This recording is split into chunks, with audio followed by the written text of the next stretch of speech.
Hey, hey, hey! What's going on, everyone? Welcome to the Child of Mecha live stream. I am your host, Tim, the one and only Child of Mecha. Man, whoa! What a movie. What a great movie. Oh.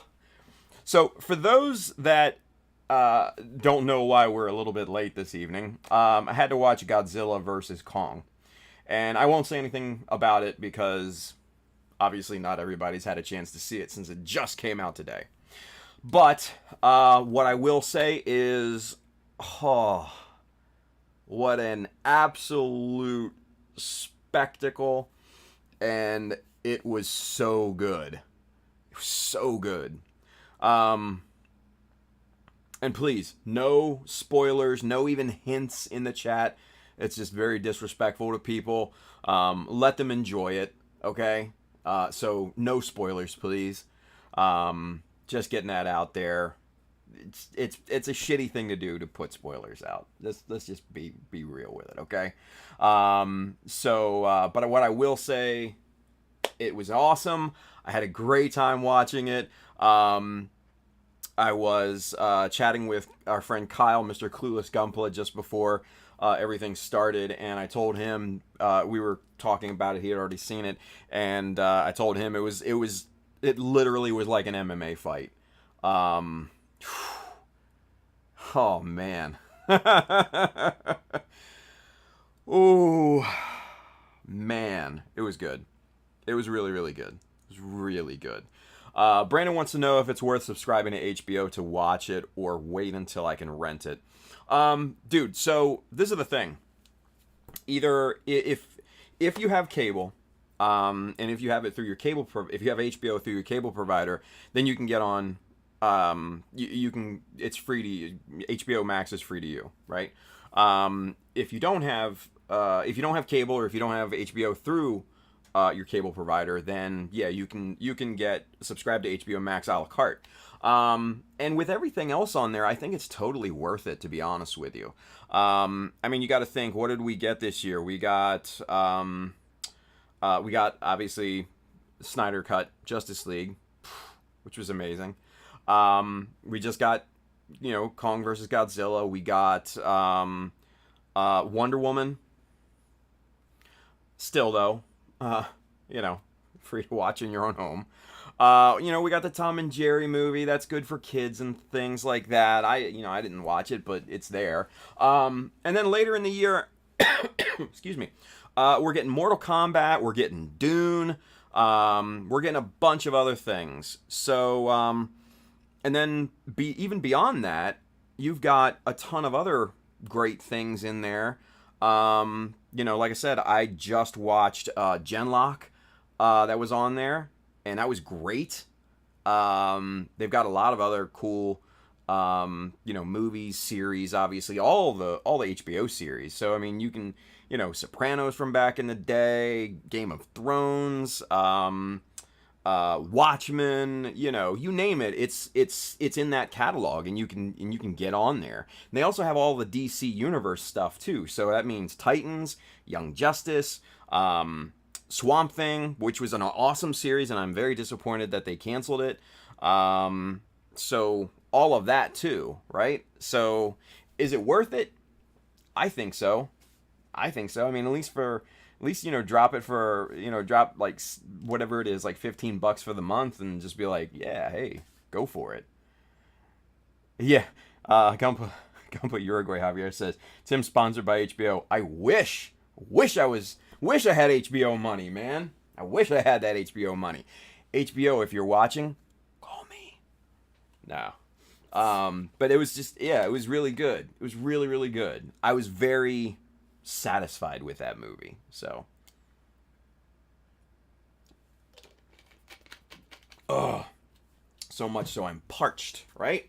But anyway, I literally just got done watching it, like, maybe 15 minutes ago, like literally 8 minutes before I had to start the stream. And didn't have any time to change my shirt, so I'm rocking, just my black shirt that I've worn today. But rocking, I got the Sinanju hat. the rarely seen, yeah? And it's even got the sleeves on the side. Nice, right? Looking nice. Very, very clean. The embroidery on this thing is super tight. Super tight. So, let's get business out of the way and let's get started, yeah? If you are interested in any of the tools and materials that we're going to be working with here tonight, links are in the description. Amazon link down below there. That side, if you're watching on Facebook, I do get a bit of a commission based off the stuff that you buy, but it does not increase the cost for you. It just goes to help support the stream. There's a bunch of cool stuff in there. Books for streaming, gear for streaming, books for inspiration, resin casting stuff, and then, of course, like I said, the tools and materials. So go take a look, load up, whatever you like, just drop it in a cart, buy it. Anyway, if you want to pick up one of these cool Sinanju hats, hit up www.chowdermecha.com, hit the store button up at the top. You will find this hat, many more. You'll find the brand new Insignia, Mecha Decal Insignia Series t-shirts. You'll find the Ace Pilot Series t-shirts. You'll find all that cool stuff in there. So go load up on that stuff too, yeah? And then if you really, really want to show your support for the channel and what we do here, man, hit up the Child of Mecha Patreon. Join that. There's a lot of cool perks. We have our first Patreon hangout this coming weekend for the $25 tier, the Let's Hang Out tier. So I'm really excited about that. We're going to be jumping on there, hanging out with excuse me, a lot of cool people. So there's still time. If you want to jump in that $25 tier, I'll send you an invite. Yeah. But that's going to happen this weekend. I sent the invites out for that, an email. So if you happen to be in that $25 tier, check your email because the invite is in there. The participant link and all that good stuff. Yeah. Aside from that, if you are interested in kits, tools, paints, accessories, Mecha Decals, sheets 1, 2, and 3, they're right down here at our good friends USA Gundam Store. Adam and the fine folks down there will definitely have what you need. Now, let's get rid of this here because I don't know why, but I just got an itch right here. Ugh. Anyway, we're going to put this off to the side, and I know, hey, there's Brian. He says, sup, Tim? Team Monkey, right? Oh, man. The Haymakers. Oh, the Haymakers. That's all I'm going to say. It's not spoiling anything because you saw the Kong Haymaker in the trailers and everything, right? But just the Haymakers. Oh, go on. Great. Such great fights. Anyway, let's see here. Now, I saw... Yeah, there he is. Okay, so Julius... Mr. Julius Dembski, Sarge, I know he's in the house.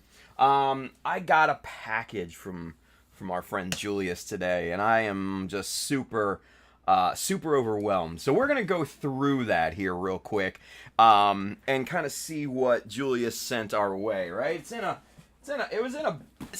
big box, you guys. Like, look at this. This is a big old box, right? Let's get some frogs in the chat for Julius. Yeah. Frogs out. Let's go. Let's get froggy. All right. So I've already opened this, obviously, but let's show you guys what's in here. Yeah. Lots of goodies. I'm gonna tell you what, Julius is awesome. Julius is great. Yeah. Let's see something here. Yeah, there we go. All right. So yeah, you guys still with me, right? I know YouTube freaked out there for a second. All right, yeah, there's Travis. Okay, cool. Hey, frogs in the chat. Let's go. Frog. Let's go. Anyway, geez, where do we begin? So Amazon gift card. Thank you, Julius. I appreciate that, buddy. This is definitely gonna go well. And then Julius sent me this awesome card, right here, right? And he printed a Mecha Army logo in it, you guys. How cool is that? Come on. And Home Depot gift card too, because that will definitely help in the new place. There's absolutely no doubt about that. All right, so let's get to the stuff that I think you guys will probably enjoy. Yeah. All right, so we got a couple kits. We got GM Sniper 2, one of my favorites. And he says he put a note on here, right? He said, "Grunt kits rule, especially when they have had a Child of Mecha makeover." Thank you, Julius. Thank you, Sarge. That meant a lot. And then this one's cool. This is the Gundam Zerachiel or whatever. I don't know how you pronounce it. I don't really care. But he says, "I know you don't like I know you don't build high grade kits, but I thought you could get some kit bashing parts from it, or a Patreon giveaway." So, funny story, Sarge. I've had my eye on this particular kit for quite a while. Mainly for kit bashing, mind you. Because like the backpack things, and a lot of these parts and the shapes and everything, I've had my eye on this particular kit for a quite a long time. I actually saw this in Japan in 2019 when I was there for GBWC, and I was gonna buy it then, but then I got swept away, with other things, and I didn't get a chance to. So this is very fortuitous. This is awesome. Thank you, Julius. But the thing, I don't know. The things that I get geeked out about the most are like the little sentimental things. And I know they're not like the most glamorous things, especially for you guys watching. But the little things, the little intentional things is what I kind of really kind of get over on, right?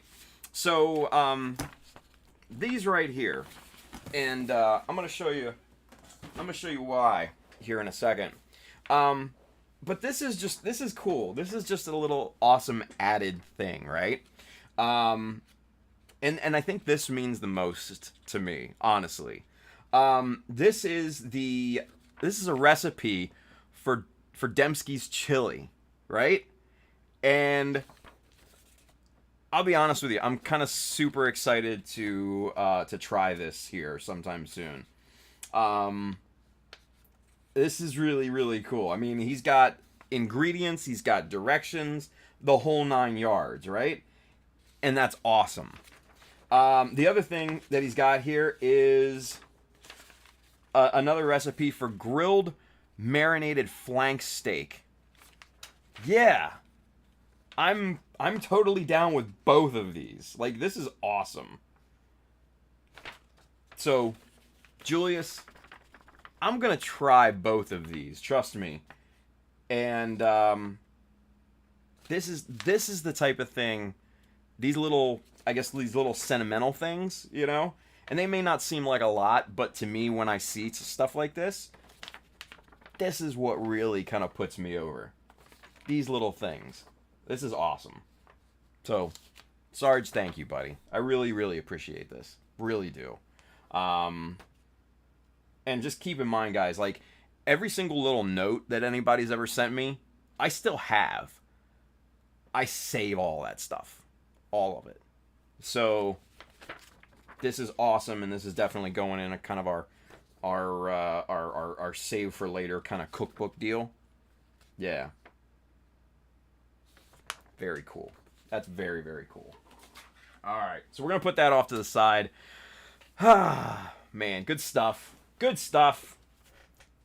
Is it just me, or did the chat like completely just take a shit? You guys good out there? I know there's a bunch of people watching, but nobody's talking, which is weird. And I know we had a little blip. We had a little blip on my side. So I don't know if that caused any problems or not. There's Julius. He says, "Jim, you're welcome. Thank you, buddy." It meant a lot. I appreciate it. Really do. Yeah, there's Dave B. Okay. I don't know. You guys just weren't talking. That's all. Which was weird.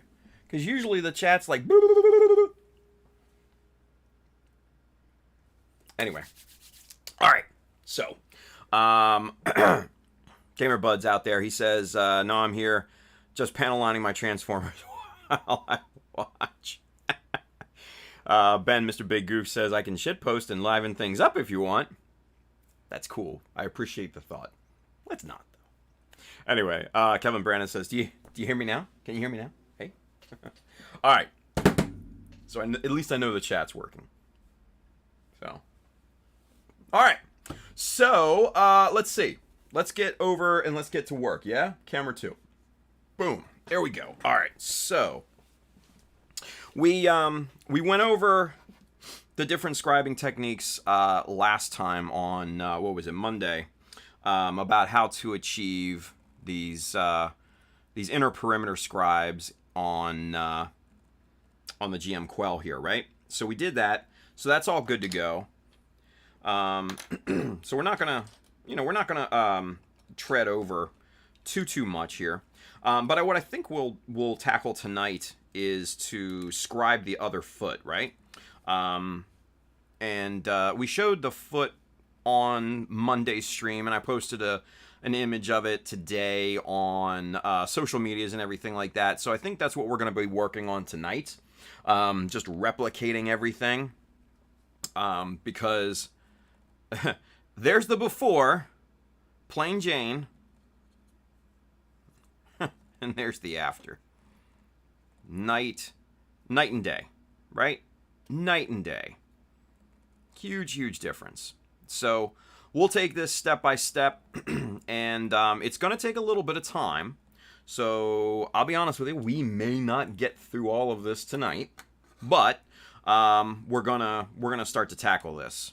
Yeah, we're gonna start to tackle that and replicate these things. So with that being said, let's get the eyes on, because that's job number 1. Now, one of the biggest things with the foot here, the GM Quel foot, is we've got to get this thing disassembled, because this is not going to be something that we're going to be able to scribe while it's together. Mainly because of the use of scribing jigs is pretty extensive on this thing. So let's get the different pieces off of here.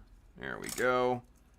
And this is always the nerve-wracking one, because this is on a like a pivot cylinder in there, a pivot bar. See how it, like that, and then pulling this off, it's always nerve-wracking. But I think we can do it. There we go, and she didn't break. The one good thing about this is that when Bandai designed this, right, they put some thought into this one. They've got reinforcement strips on here to reinforce the rigidity of this, of the master, plate right here. So that's really good to see. It provides provides strength for that. And this is you can see there that this bar is connected all the way through. Even this little tiny little middle bar there provides a whole lot of strength on both of these pegs. Makes them one solid unit. So that's a really good thing to see there. So with the basic parts separated, we're going to break these down even more. We're going to pop the bottom plate out of there. We're not going to need that. And we're going to take the kind of the cowling off of this piece, because we need to scribe both of these. And then that opens up this, and we can disassemble this guy here too. There we go. Bada boom, bada bing. All right, so there's all of our miscellaneous parts. We don't need this at this point. This is just the kind of the inner frame, the joint system, the pivot system, all of that good stuff. We're not going to work with this because We don't need to scribe that or anything like that. But here are the parts that we're basically going to work with. Actually, we don't need the 2 bottom plates either. So we just need these four parts here. And that's it. This is what we're going to be working on, right? So, to make this job a little bit easier, let's disconnect the finished foot so we can have a point of reference, yeah? And then also, too, we're going to take the ankle armor off so that we can see and measure our work a little bit easier, yeah? Cullen Barr says, GM Sniper 2 Vercom when? Dude, I have no idea. Oh, shit. You know what? So I was hanging out watching Brian's stream, Mr. Bro Builder, Kodo Kai, Dojo with all the cool kids, Julio and Z and John Lynn and all those folks. And I had this crazy idea last night, right? And I want to get your guys' opinion on this because I'm kind of geeked out on this idea, and this will probably, I don't know when this is going to happen. I don't know if it's going to happen, but I think it would be amazing, right? So, let's go on a field trip real quick, you guys.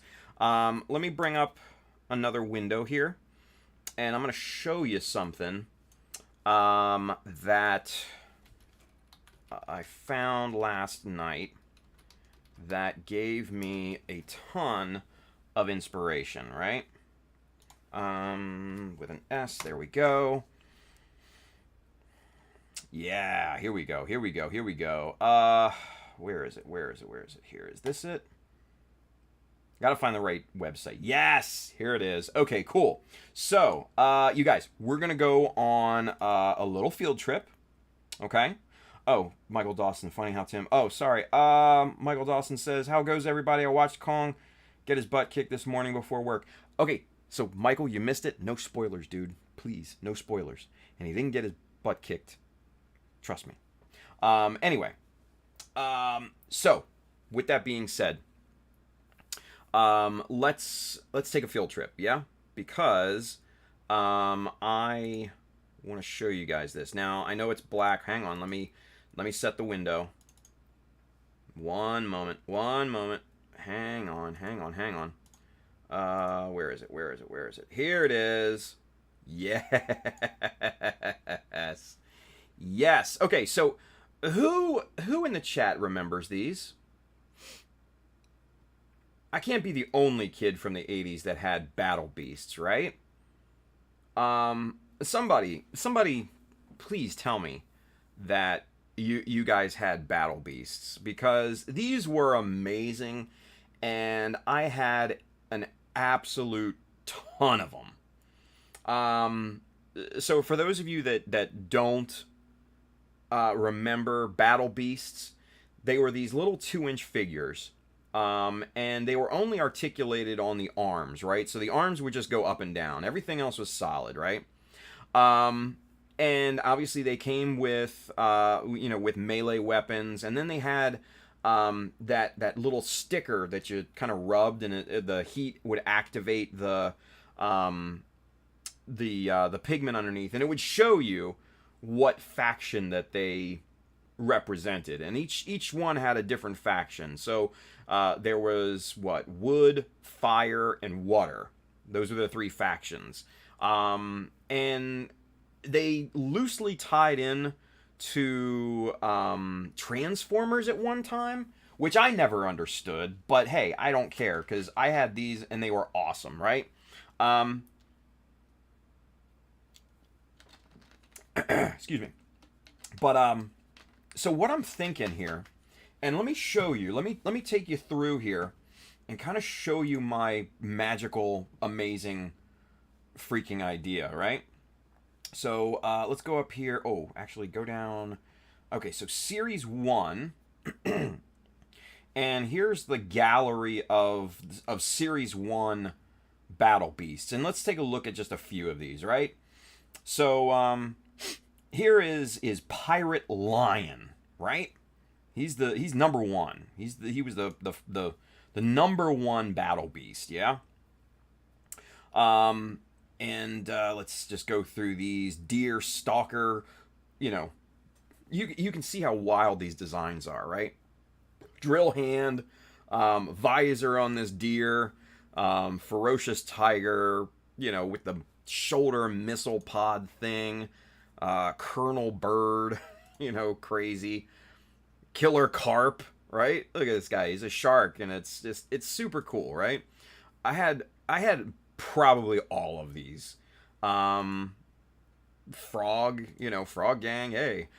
Sledgehammer elephant. Look at, he's got a sledgehammer for a hand. I mean, how cool is that, right? Rocky Rhino, Roman Buffalo, Grizzly Bear, you know. Blitzkrieg Bat. I had this guy. He was super cool. Gargantuan Gorilla, Team Monkey. Swiney Boar, hey. Gruesome Gator. And you can see the mechanized armor, right? And hopefully from that you can kind of understand where my head's going. Rubberneck Giraffe, great. Prickly Porcupine, there you go. And then there's the Sawtooth Shark, right? So these are great, yeah? And look at this. Hair-raising rabbit. Huh. Sir Sire's horse. Great. War weasel. Bloodthirsty bison. Bighorn sheep. I mean, you could absolutely tell these names were straight from the 80s, right? So that's all of Series 1. Now, the one that geeked me out the most upon seeing, upon finding this website last night, right? Let's see. Let's go through. This is Series 2. There's Icky Iguana, Armored Armadillo, Jaded Jaguar, Humongous Hippo, Major Moose. Hey, Major Moose. Reminds me of National Lampoon's Vacation at the end, right? Delta Chameleon. Hey. Kickback Kangaroo. That was a cool one. I always liked this one. I remember because he had this awesome. He had the boxing glove hand, which was a kind of a smart take on things. But then he also had the boomerang weapon, which was amazing and really cool. So this was actually one of my favorites when I was a kid, and I remember this guy fondly. The octopus, yep, I remember him. The walrus. Powerhouse Mouse, I remember this guy because he reminded me of Optimus Prime for some reason, right? Probably the color scheme and everything. Dragoon Raccoon, hey. Antic Anteater. That was a weird one. Alright, so this is the one right here, you guys. This is the one. Run Amok Duck. Yes. This is the one that got me. And, man, I'm thinking I could take a Gundam model, right? And strip down. Obviously, the head would have to go. Maybe the hands and stuff would have to go. The upper leg armor, the upper arm armor, the feet and everything. But honestly, I think that I could probably pull this off, stylized from a Gundam model.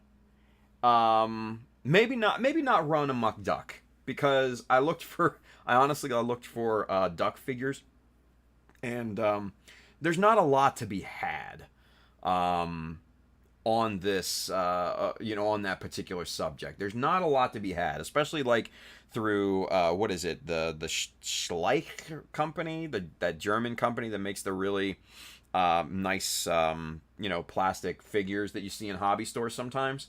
There's not a lot of little ducky looking models or anything, but there's a lot of other ones that we can choose from, right? I'm sure that, hell, I could probably even, create my own custom one, right? And you're back to Jaded Jaguar here. But just the amazing ideas that you can get from this, right? And this is series 3, and I had a few of these. I don't remember a lot of them, but I know I had this guy, and I know I had this dumb koala with the weird ear. And I'm thinking that I could make maybe something completely custom, or replicate one of these in my own style. And I think it would be absolutely freaking awesome. Like I said, I was watching Brian's stream last night, and I was just kind of geeking out at the possibilities of things. And that's series 3.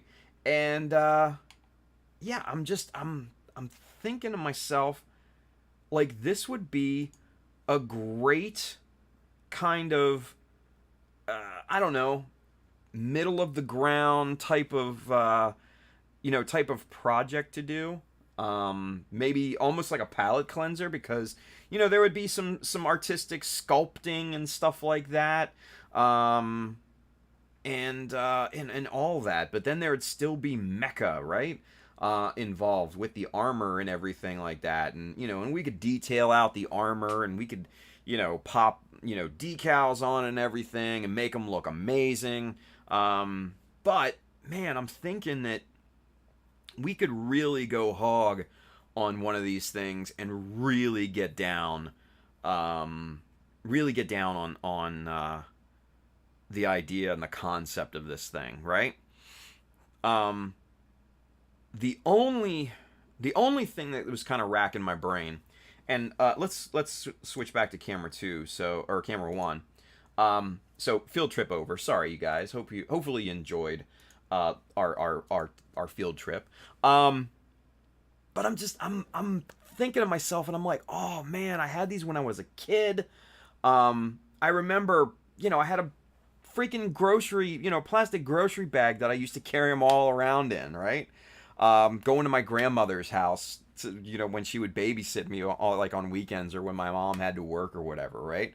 And they were just so much fun. So much fun.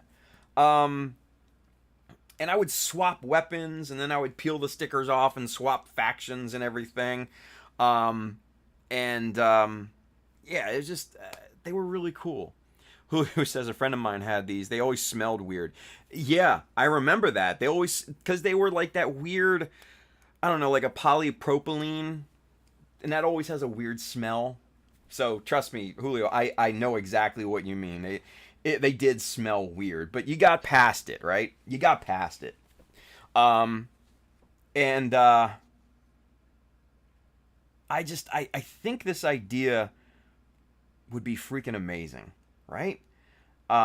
Definitely after the GBWC build, because that's obviously priority after the GM Quel. The GM Quel is kind of rehoning the skills and everything, which I think is doing a good job so far. But man, I think this would be amazing. And and Manny, you kind of read my mind on this a little bit. He says, so is this a build-off or a build-along? I don't know, man. I don't know what we would do. It might just be a build-off. Just for funsies. Nothing, no prizes or anything. Just kind of a group buildy thingy, right? Maybe have it be a mecha army thing. I don't know. But I think there's so many of us from the 80s that had these. And these were like one of those forgotten gems, right? Kind of like Mask. If you remember Mask, the transforming, the vehicles that would transform. The car, obviously Matt Tracker's car would transform and it would be a flying car. Loved those when I was a kid. Sky Commanders. Y'all remember? Do you remember Sky Commanders? The dudes in the mountains with the strings, and you would string the fucking thing across your room, and you just kind of go, just zip them down the line and everything. And they had the elastic cord on the arm, and you could just drop them and all. Oh, those were my jams back in the day. I'm telling you. But Battle Beast was one of my favorites. One of my favorites. Outside of, obviously, outside of the big ones. Your Transformers, your GI Joes, and the big ones. But the Battle Beasts had a special place in my heart, right? And I think looking at the armor now, man, you could do so much with these, right? Like there was one with the two missile pods on the shoulders, and all that, and I'm thinking like a master grade heavy arms kind of involved in that. There were some really ones that were kind of slender proportions, so I'm thinking like master grade Barbatos, something like that. There was some really, really cool designs in there. And obviously, we could take creative liberties on these things, right? As long as it had the heart of what the Battle Beast was. I think that's what is most important, right? Yeah. So I think that might be a thing, because I'm geeked out about this. I've been thinking about it like all day since I thought about it last night. And it's just one of those ideas that just gets stuck in your brain, and it just starts just burrowing its way into your cerebellum, and it's just like, just keep thinking about me, right? I can't get past it right now.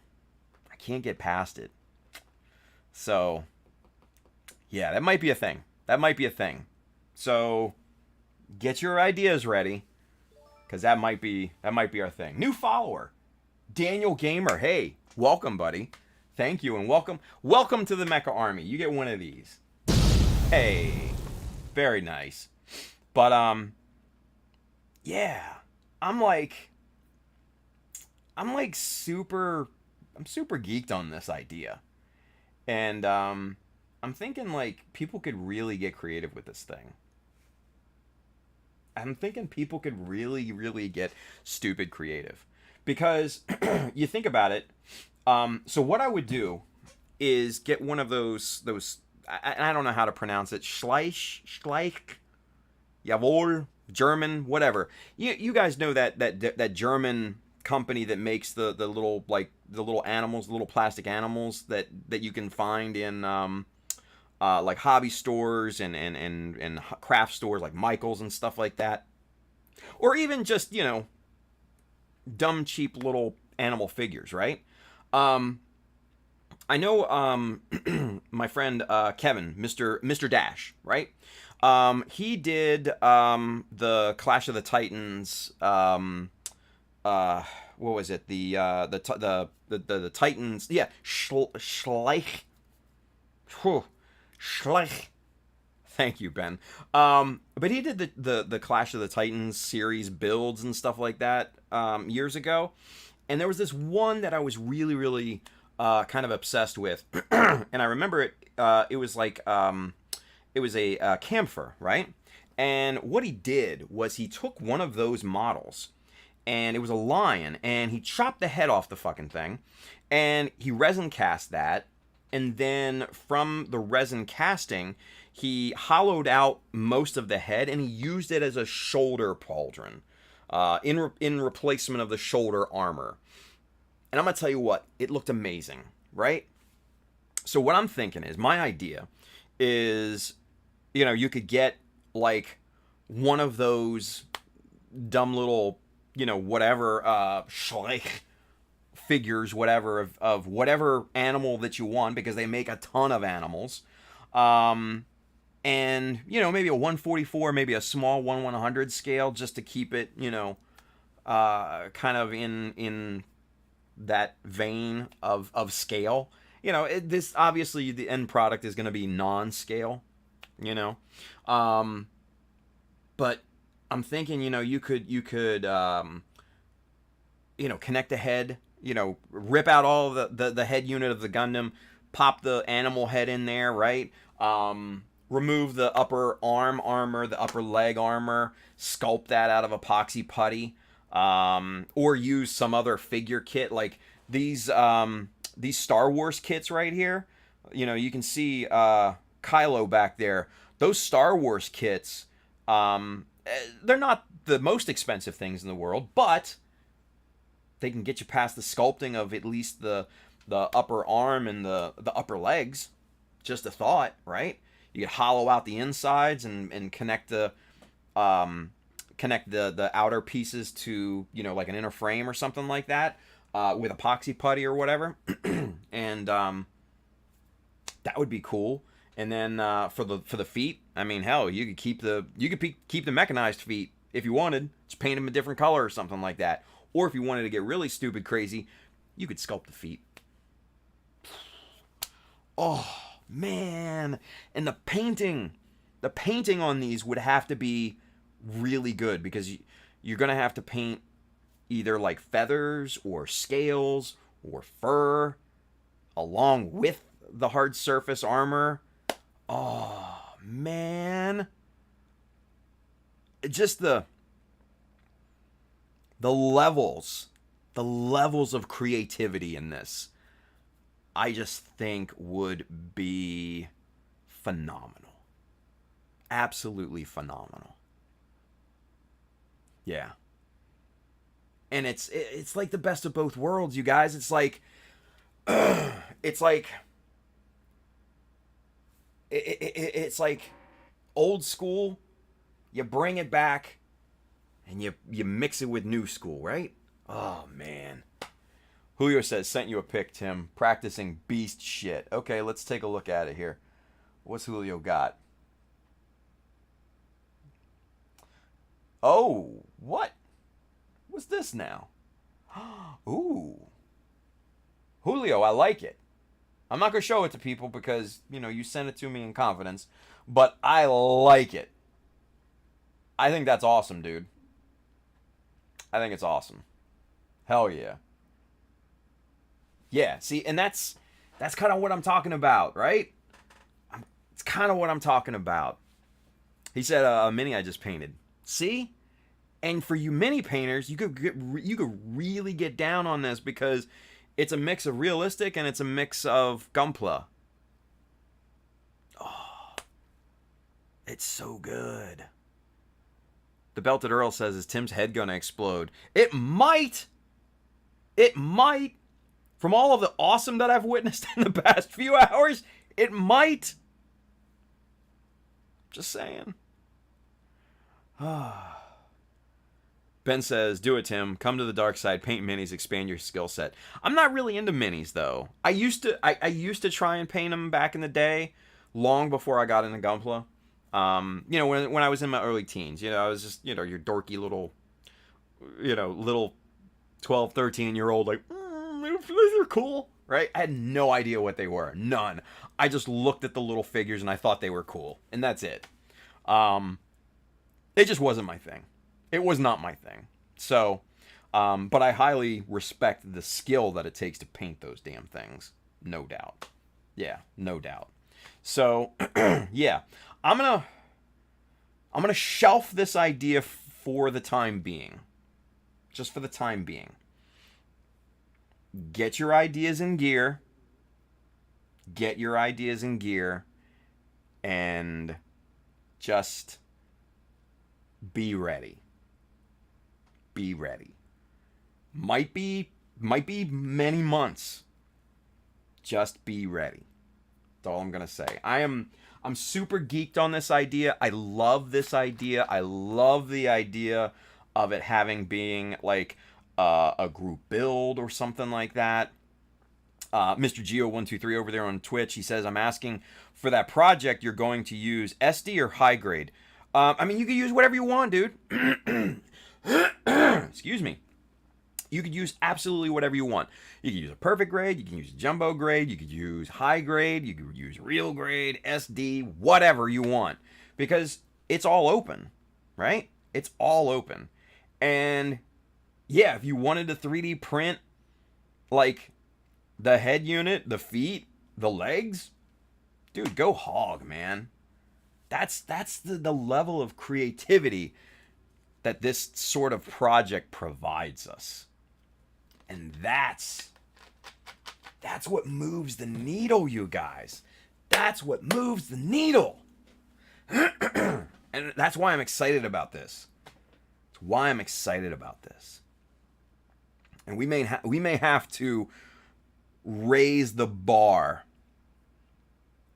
on this idea several notches because I'm so excited about this. Yeah. Yeah. If there's no GBWC this year, which it looks like there's probably not, but there's no official word yet. If there's no GBWC this year, I'm thinking we fast track this into existence. I'm thinking we do. I'm thinking we fast track this into existence. And I've got so my brain, like Earl said, my brain has so many gears turning right now. You have no idea. This is going to be good. This is going to be good. Yeah. Yeah. Oh, we could get excuse me. We could get so many people involved in this.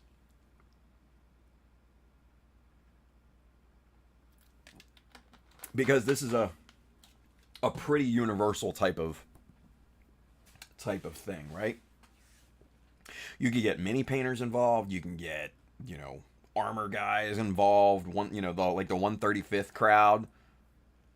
You can get a lot of people involved in this thing. And it's just stupid creative fun.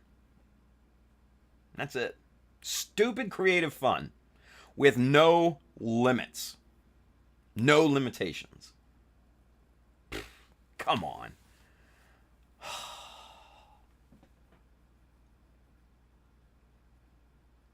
Yeah. All right. I'm just, my head's just about to pop off my freaking shoulders right now. I'm so excited about this now. Like, as I'm talking to you, I'm gaining more and more ideas. Yeah. Yeah.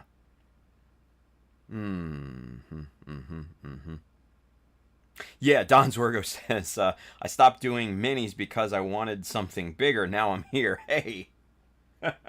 No, Don, we took a field trip just before you jumped on. And and I don't know if they had battle beasts in Germany back in the day. Back in the 80s. Excuse me. But our idea is to take a Gunpla kit and convert that into a battle beast with, a fully organic animal head, anamorphized and everything, organic legs, upper legs, upper arms, they had the armor and everything, the battle beast had the mechanized armor and all that, and I think it would just be an absolutely amazing type of group project. So we won't rehash it, rewind it, and you'll kind of get the picture. I just love this idea. The more and more I think about it, I love it. I love it. I love this idea. Julio wants to know rhino decals when? 13 rhinos. Dude, we already had the unlucky 13, so it's going to have to be it's a different number. But there are rhinoceros decals somewhere in the queue. Yeah. Man, Don says, oh, hell yeah, I'm in. Big Goof, Mr. Ben says, Tim wants to do a frame arms girls with animals. Ugh. Nah. But that wouldn't be a bad starting base kit. I mean, you'd have to do a little bit of proportion changes and stuff like that, but hey, this is what this thing is about. It's like a creative challenge, right? Don says, make it a worldwide. We may have many painters in the German community. Yeah. And that's the thing. Like, you can get everybody involved in this thing. It would just be a dumb, stupid, cool build, man. Yeah. Wilson Alaneo. What's up, Wilson? Good to see you, buddy. He says, on Parallel Universe, a Dino Riders Gunpla, dinosaurs with Gunpla armors. Yeah. Yeah. I remember Dino Riders. Actually, here in the States, we had Dino Saucers. If you know that one, ooh, that's a deep cut right there. It's a deep cut. But I think the Battle Beast thing right now would be would definitely be the way to go initially, right? Because there's so many animals to choose from. Dinosaurs, you kind of have to. It's a little bit more limiting. Limiting? Is that a word? Limiting? English. It's a bit of a more limiting selection. Yeah. There you go, Wilson. I knew we were right here, dude.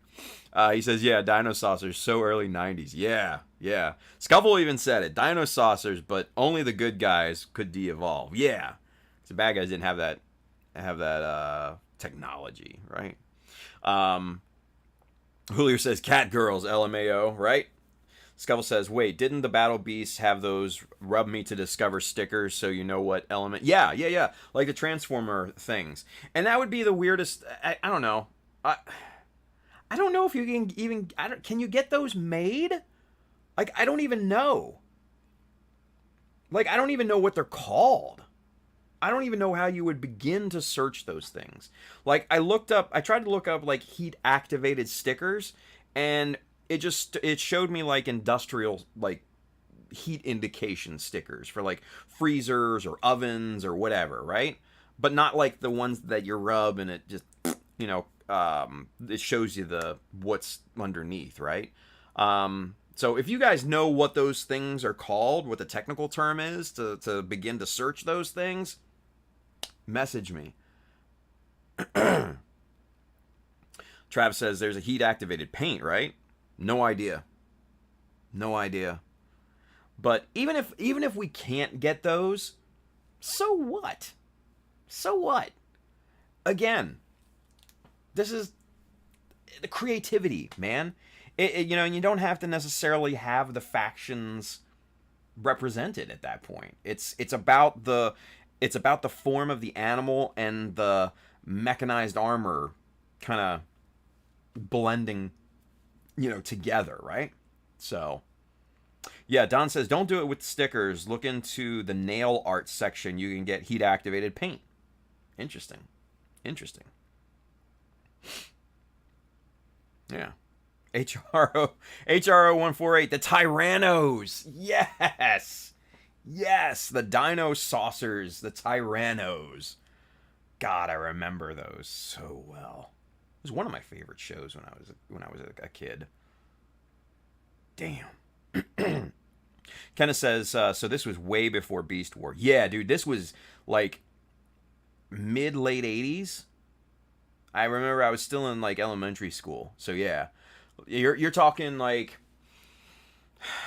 probably, I want to say like 87 to like maybe 89. They had kind of a short shelf life, right? But they were awesome. They were so awesome. Yeah. HRO148 says, man, the memories. Terrible Dactyl was an awesome name. It was, right? Jason the Wheeled Warriors. You didn't finish the thing, but I know what you were talking about. I wasn't too much into that one, but it was still one of those ones that I would watch every now and then. So, yeah. But anyway. Thermochromic Paper. Interesting. Okay. Manny, message me that. Okay? Because I'm not going to remember it.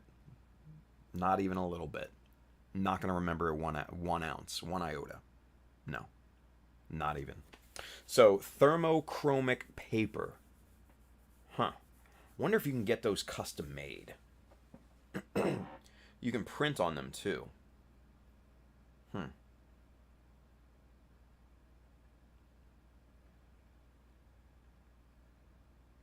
So, I'm geeked on this idea. I'm really, really geeked on this idea. Yeah. And this idea has many, many potential levels.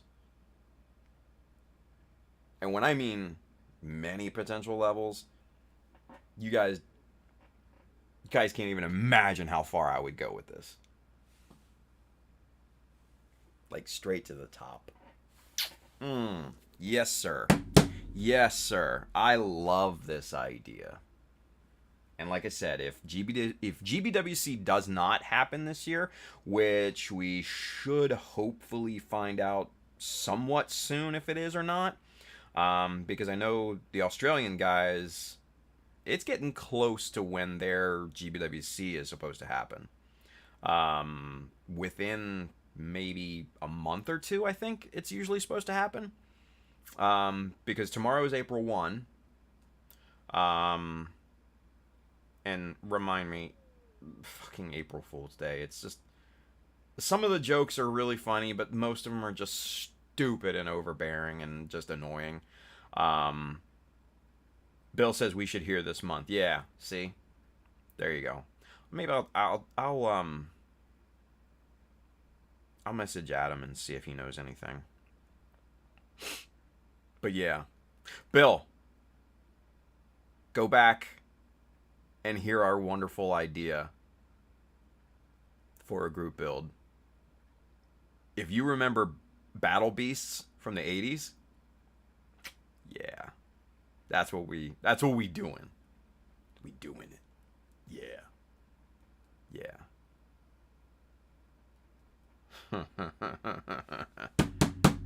Yes. All right. So, Michael Dawson says, I don't mean to be a Debbie Downer, but when we going to get building tonight? Man, I know, Michael. Just calm your tits. Jesus. The ideas sometimes just need to flow. And this was one of those times where the ideas needed to flow. It's like the spice in Dune. The spice must flow. The ideas must flow. Out of my head and into yours.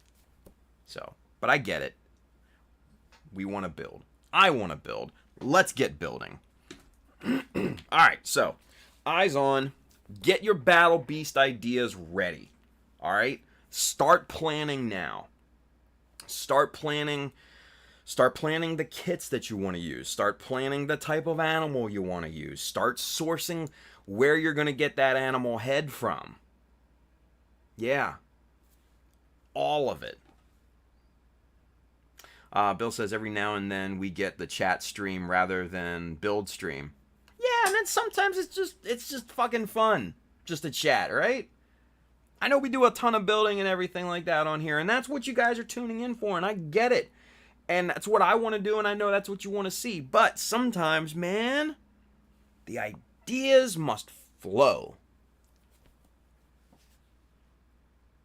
Yeah. Sometimes the ideas must flow. Oh, and such a good idea, too. Such a good idea. Man. All right, anyway. Camera 2, here we go. Michael Dawson says, how do you know I have man boobs? Anyway. I don't, I'm just saying. Oh, man. Yeah, see, so Bill, that's the thing. With the Zoids, they're mechanized. Battle Beasts had organic animal heads.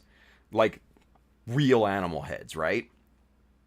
So the Zoids, while they're amazingly cool and everything, wouldn't fit the theme for what we want to do. Because what I'm thinking is, you get the organic, and you get the mechanized and the armor and everything. Yeah. Yeah. Kenneth says, Tim's too hype after Kong versus Godzilla tonight. Dude, it really was a great movie. And yes, I am hyped from that, because I'm like, yes! But this idea has got me hyped too. Don't get me wrong. Don't get it twisted. This idea has got me hyped. Scuffle says they were all insert animal cyborgs. Example, werewolf cyborg, were-bunny cyborg. Sort of. They were anamorphized animals in mechanized armor. Best way I can describe it. I don't know. But they were just awesome. Epoxy sculpt on the Zoids' heads. Hey, that's actually a decent idea. At least you got the form down, and then you can just sculpt over it. Yeah, that's not too bad. An expensive option, but yeah.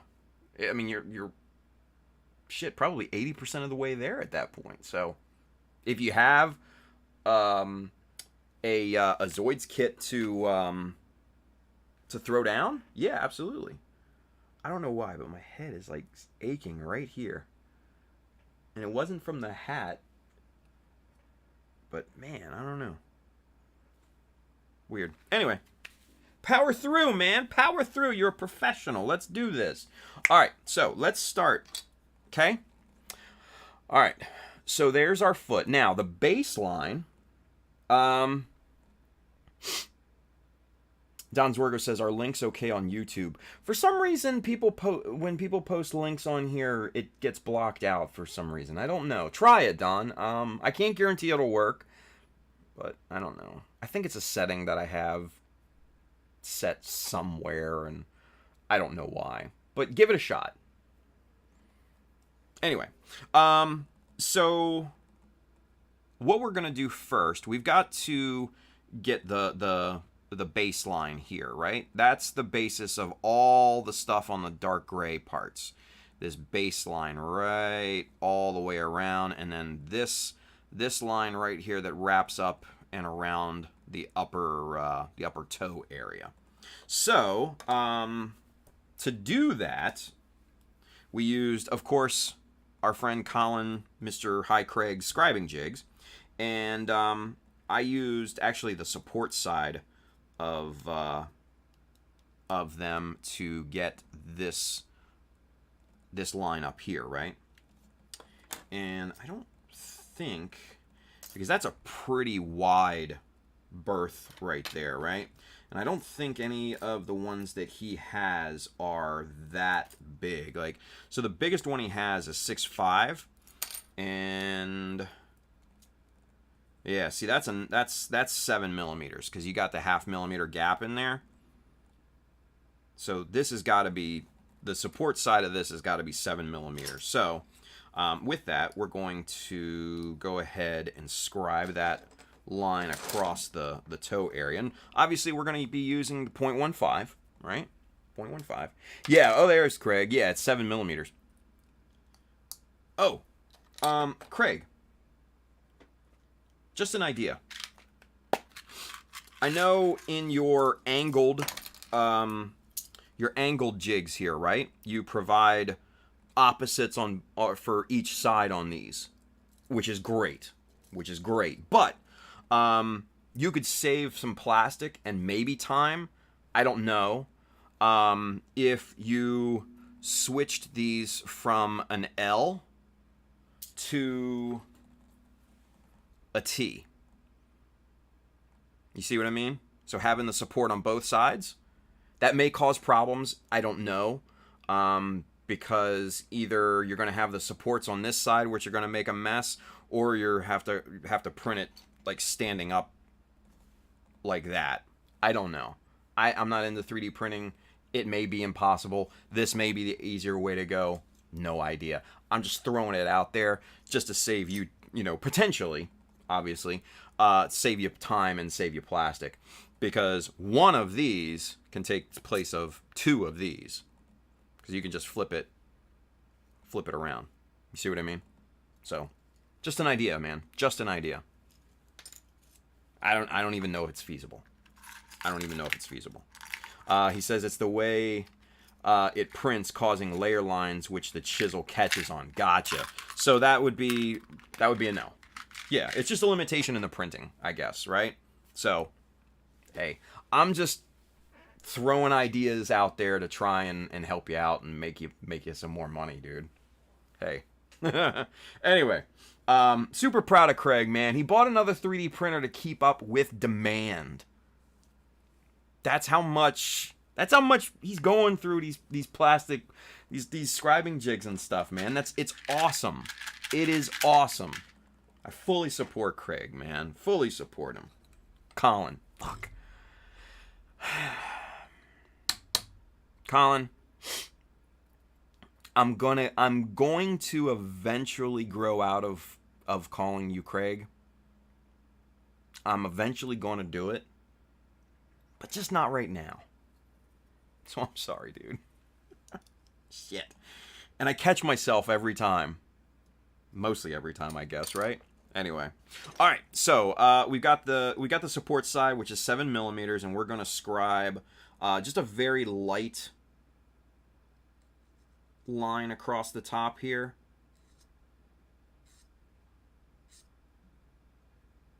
Nothing crazy. We're not going to depth on this just yet. We're just setting the groove. Colin says no one grows out of it. At least you know your audience, brother. At least you know your audience. All right, so for this side, what we want to do, we're going to mark this side with our pencil here. So you've got the graphite on that side. We're going to do the same thing on this side. Now, the reason why we're doing this is because we need to connect the horizontal going over here along this edge, right? So we need to know where to stop. Okay. So for that, what do we use? 2 or 2.5? I think we use 2.5. Let's see. Yep, 2.5. Okay. So we used 2.5 on this edge here. So with the line that we drew there, we know our starting point, and then obviously our ending point is just right off of the piece. So we just zip it right down the line. And there we go. We've got our first official line in there. Now we're gonna go back to the side here, and I'm gonna get my eyes on for this one.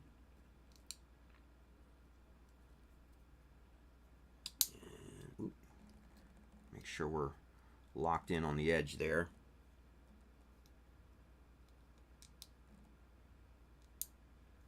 Just like that.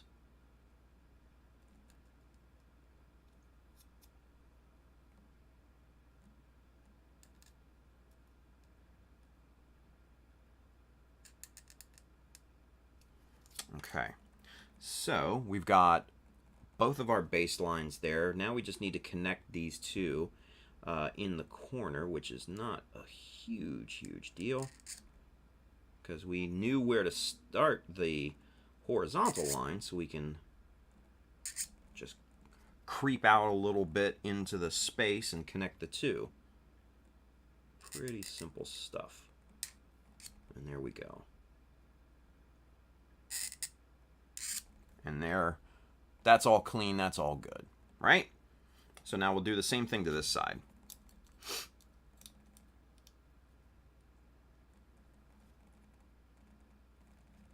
Come on. There we go. Now, this is a little bit different, obviously, because I'm right-handed. I'm coming in from the drop-off side of things, and we're scribing over to the line. So we need to be a little bit careful with this, because we need to, you know, be very cautious of where we stop the line, right? There we go. We're gonna play on the side of safety and stop it a little early. And then, yep, perfect. We're going to do the same thing.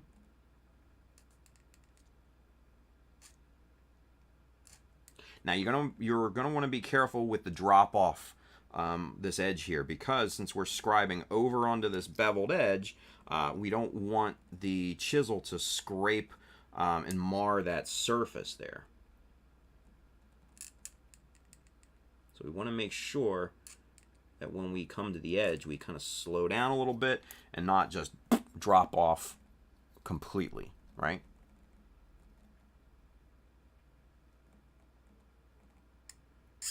Okay. Connecting those two is simple. And there we go. We got both of these connected. Looking good. Perfect. And there we are. All right, so now the next procedure is to connect the lines on the beveled edges here, just like that. Now, you know, you could potentially try to use the scribing jig here and kind of try and ballet hold this thing and just teeter on the brink of existence with that, but I'm just gonna freehand it. Like, why not, right? Like, why the hell not? Let's check in here. Mods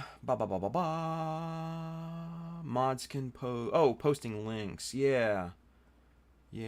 Bill says I can post links. Yeah, because he's a mod. Hey. A Croco Mini as an example. Ooh. Hey now. Croco Mini. Let's see what this is. Whoa. Hey now. Yo, that would be amazing. I don't know how much that thing is, but I can imagine it's probably expensive. But that would be a badass thing to cut up and put into a mobile suit. That's what, 120 millimeter base. So I'm guessing the base is 120 millimeters or 12 centimeters. So if we go by this, you're talking two more centimeters on this ruler here. So probably about there or so. So that's a pretty decent size. Yeah, that would be killer in a mobile suit, or not in a mobile suit, but grafted with a mobile suit to create a beast, battle beast. Yeah, man, I like the ferocious look of that thing. That's cool. Good find there, Don. Good find. He says, yeah, that is expensive, but there are cheaper ones from that game. You know, and the other thing is, for you 3D printers out there, there could be animal like figures and stuff like that you could just print, right? Just saying. I'm just getting it out there. Just saying. Anyway, let's freehand this bitch. All right, so first thing that I do when I start to freehand this, and I'm not saying that you should freehand this because this is a bit nerve-wracking and difficult, and if you mess up, you're going to mess up royally. Let me see something here.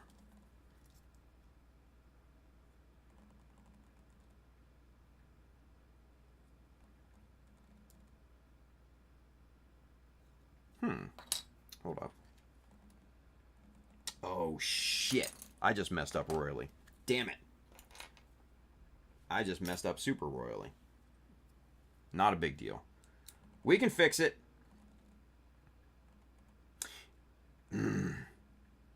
So, I was supposed to use the 6mm guide side rather than the support side.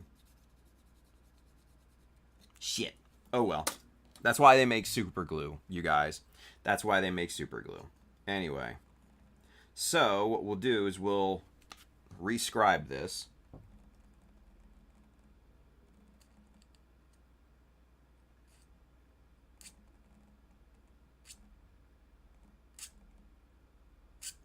Okay.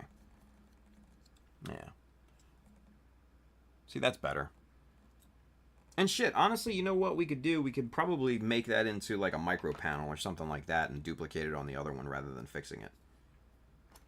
Just an idea.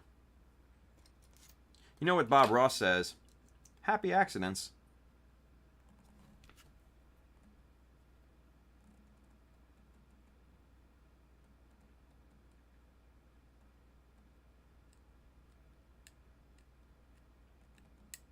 There we go. All right.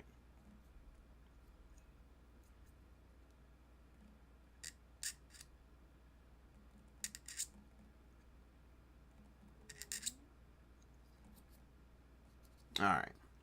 So, there's that. So, yeah, I mean, honestly, we could make a little micro panel out of that thing. Where's the other foot? Yeah.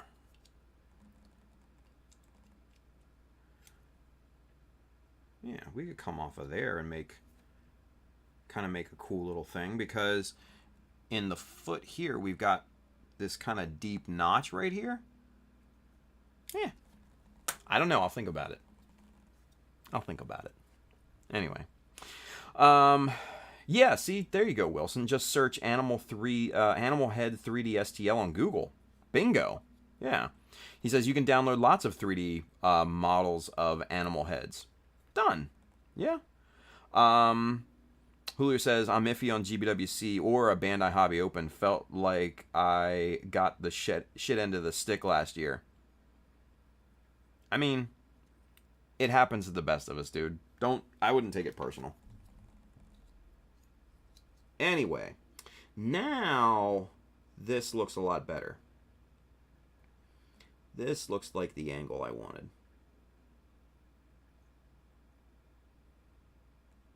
There we go. Alright, so I just freehanded that line across here.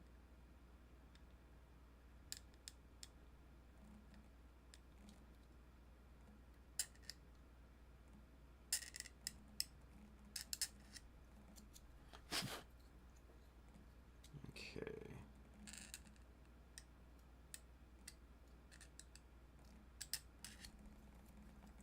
And there we go. So you can see how that all connects. Perfect. All right, so now we got to do the same thing on this side. We got to correct our mistake.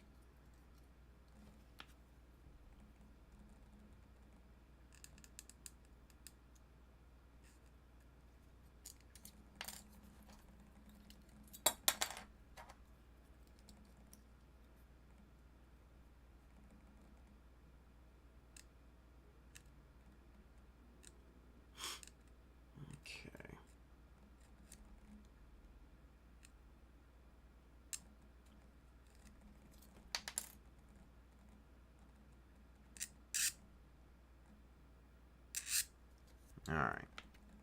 Nice, nice, nice.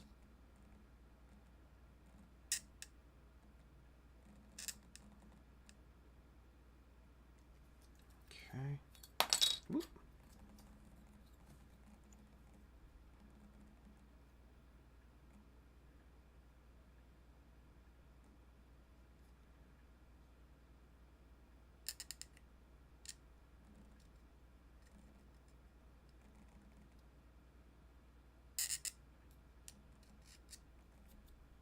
All right, so now,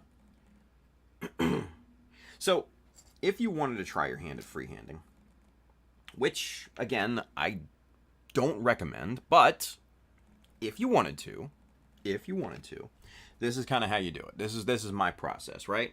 So I set my chisel right on the end of the line that I'm trying to connect here, and I just kind of get the direction that I need to go first, and I just kind of travel across that, just kind of get that mind muscle connection going, and Then after that, just slowly kind of push into the plastic. And kind of get that groove set in. And just like that. And then very carefully, you need to go back over this line and get it to depth.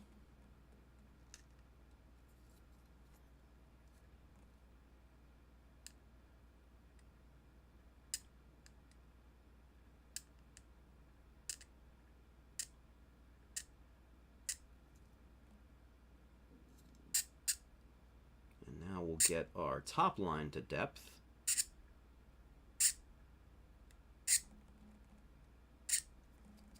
And there we go. Now we need to do something about these mistake lines here, which honestly I think I'm just gonna end up filling in, because looking at the foot here, I don't know, man. I like the look of it. We've got the micro panel down here. I don't think we need another one up there. I just like the look of that. That's nice and clean on the side, so I think we're gonna keep that. So that means I'm just going to have to go in here and fill in this line with a bit of super glue. It's not going to be a big deal whatsoever. Not even at all. Let's see here. Let's see. Julio says, yeah, anyone who didn't make a Gundam. Yeah, I know. And, you know, the thing with that is, I know that Bandai here in the States had awesome, amazing intentions for the Bandai Hobby Open. And if they would have kept control of it, it probably would have been awesome. But Mother Bandai from Japan kind of came in and kind of kicked in the door, and mine kind of took over. So just one of those things, Julio. Like I said, I wouldn't take it personal. Buzz was awesome, and I'm not just saying that because you used a lot of Mecha Decals on it. Buzz was fucking awesome because I liked Buzz. I liked the concept of Buzz, like a kick-ass Buzz. So, dude, don't be harsh on yourself just because you didn't get the approval of Bandai or whatever. Don't worry about it. Michael Francisco says, trying out your jigs, Colin, you, sir, are a godsend. That's what we're talking about. Chris Pabs is on here. Hello. Hello, Pabs. Ben says, Julio, it's like Golden Demon Awards. It's based on marketing first and skill second. Yeah. Julio says it's based on doo-doo versus poo-doo. Jesus. Ben says, my own controversial and unpopular opinion is there won't be an American GBWC winner for a long time because we're not their focus market. I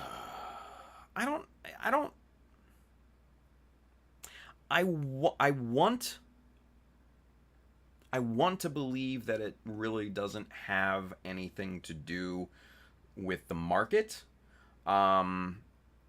But what I do have a bit of a hunch on is the marketability of the model that wins. So, weapons of war just aren't in favor anymore, if that gives you any indication. So, yeah, I don't think it has to do with the market. I think it's the model itself that needs to be marketable. So, Julio says, they just want Exias. It's their thing. Right? Oh, man. Pab says, we'll make our own show bigger and better. Seth Boyd, the scratching noise is like fingernails on a chalkboard. Yeah, you get used to it, dude. I've gotten used to it. It doesn't even affect me anymore. Let's see. Trav City, what's up, Trav? Waved the 44. Hey. Julio says, I got poo-dooed. They shouted out one of the shittiest grandpas I've seen. And hey, Vincent Lewis. What's going on, Vince? He says, hey, what's good, guys? What's going on, Vince? Good to see you, buddy. Good to see you, man. All right.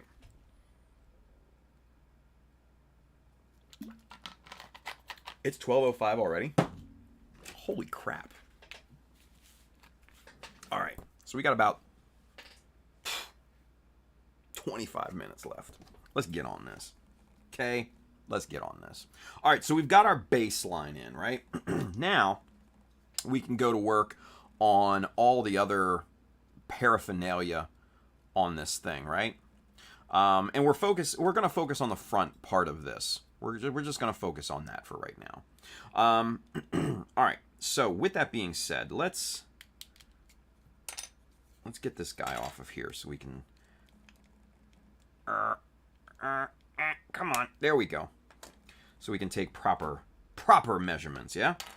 All right. So this is what, 3 millimeters in from the bottom? Yep. 3 millimeter, 3 millimeter. Good. Okay. So we're coming in 3 millimeters from the baseline, right? 3 millimeters from the end of the baseline, and that's where we're going to make this little panel here along with that notch, right? 3 millimeters on the baseline. And a lot of people have questions on how do you duplicate your panel designs on both sides. Well, real simple. You have to take measurements off of different points, right? So, and this is why I call this line here and the line that we scribed in, that's why I call that the baseline, is because everything else after this is based off this line. Everything is based off of this one line that's wrapped around the toe, and then likewise wrapped around the heel armor here. Focus. There we go. See how that's wrapped around there? Everything is based off of that on that part. So we come in 3 millimeters, right? And let me get a hobby knife here. We're gonna make a little mark on this guy. And let's see. Might be easier from underneath here. Yeah, this is much easier. Okay. So 3 millimeters right there, and that's gonna be right about there. Bingo. All right. So we will use Mr. Craig's scribing jig again, but this time we're going to use the support side. Focus. There we go. We're going to use the support side as our vertical guide, right?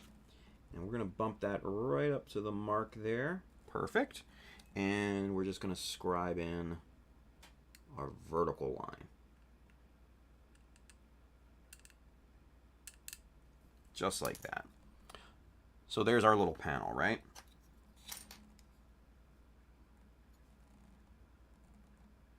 Duplicate it in full from the other side here. Focus. Come on, damn it. There we go. See? All right. So we'll get this line's depth first. Get the schmutz out of the baseline there.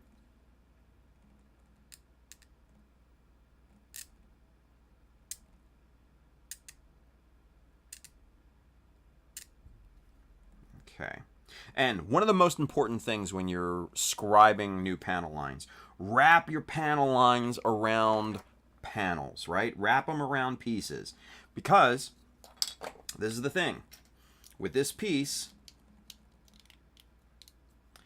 this line and this subsequent top surface here, see right there in the highlight, that's exposed. If you don't wrap this around, it's not going to look like this is a separate piece. It's just going to look like a line to nowhere, right? So wrap your panel lines around. So to do that with this piece, we just simply do a little freehand on this. find the surface here. There it is.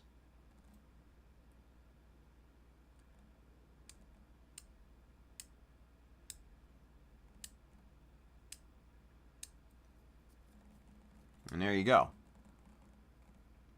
Simple as that. There you can see it in the highlight, right?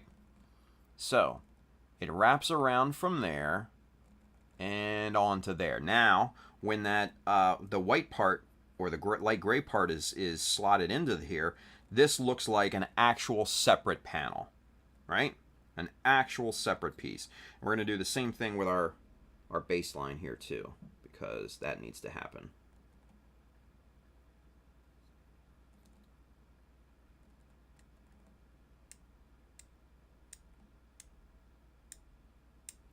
Okay, we're going to do it on the other side here before I forget.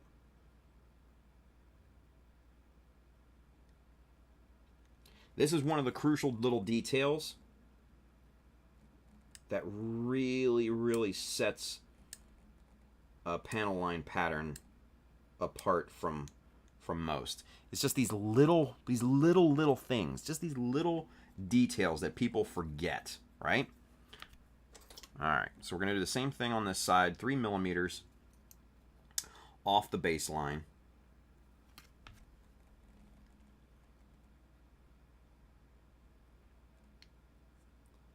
And, oop, damn it, I had it right there. Shit. 3 millimeters. Come on.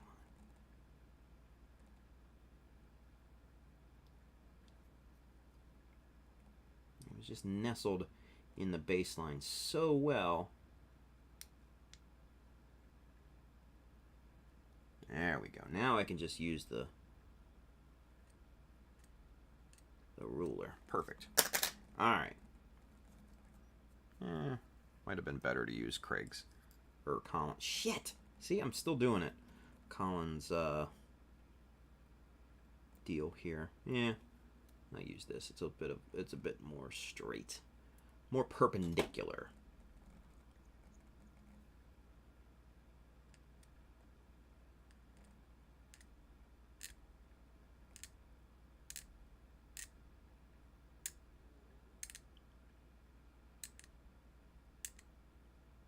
There we go. Whoop. Yeah, nice. Okay, and then we'll wrap that around here too.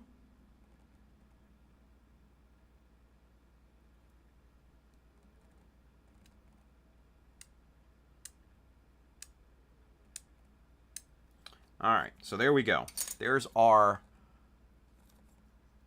two little panels, right? So cap our 0.15, and then let's see what size that is. I think, yeah, that's got to be a 0.6. Yep, it is. Cool. All right, so for this, I went real simple, pretty straightforward. Went up. I think I used, it's the wrong piece. I think I used 3.5. Yeah, I used the 3.5 scribing jig here from Colin, and that's what I used to align vertically the notch here.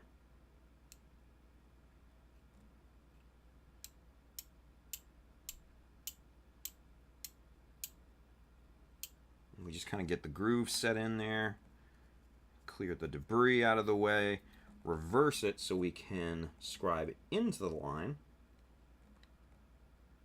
and get this guy to depth.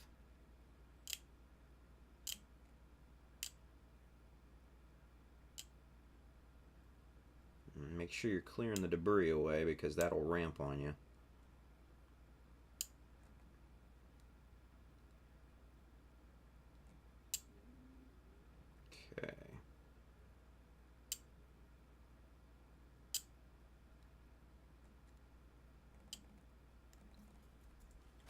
Okay, and there is our first notch.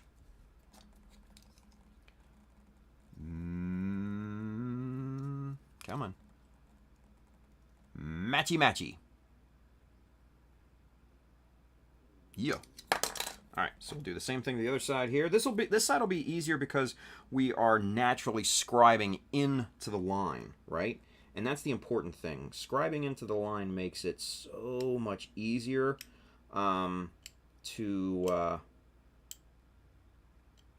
scribe in notches. It just inherently makes it easier because you have a definite endpoint which your chisel will stop at, and I don't know, it just makes it inherently easier.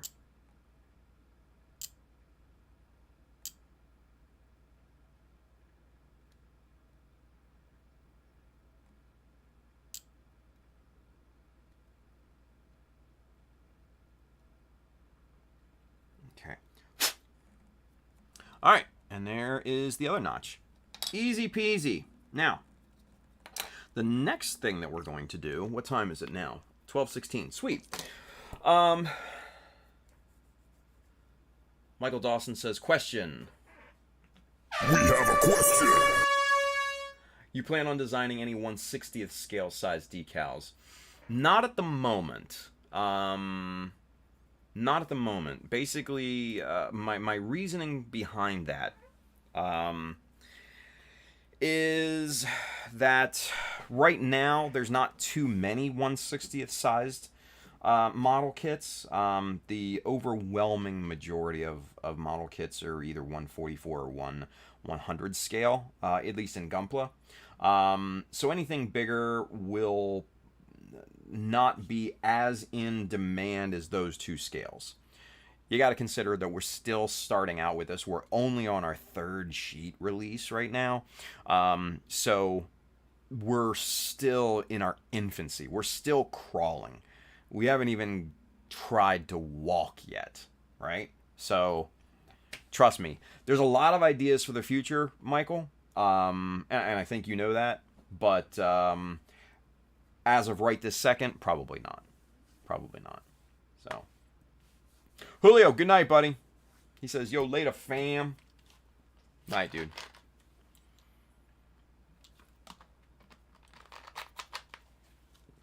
All right. So, what we're going to do next is this line coming off of the actual molded in angle here. Now for that, obviously we're going to need some Dymo tape, right? So we're just gonna freehand just snip a little bit here, and we're not going to get fancy with it. We're not going to cut it into strips or anything like that. We're not going to cut it on the chopper, whatever.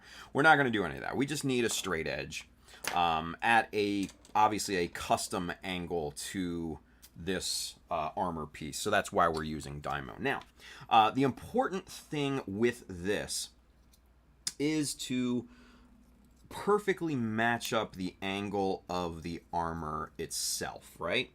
Because what we're doing is we are trying to make it look like the armor at that point is separated from the rest of it.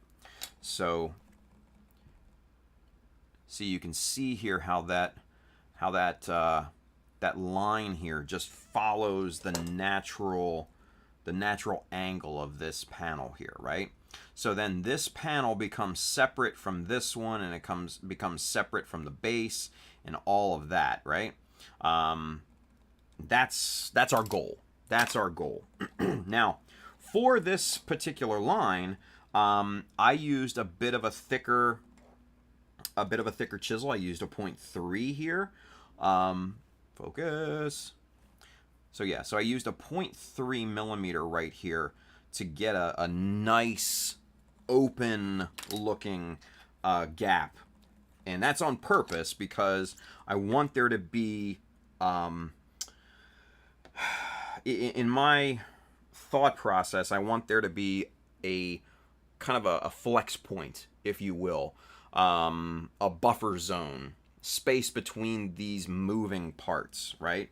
So that's why I made this particular line thicker, twice as thick as the panel lines themselves. So let's see, we've got, yep, that's a good angle, and we will just scribe this in to the baseline.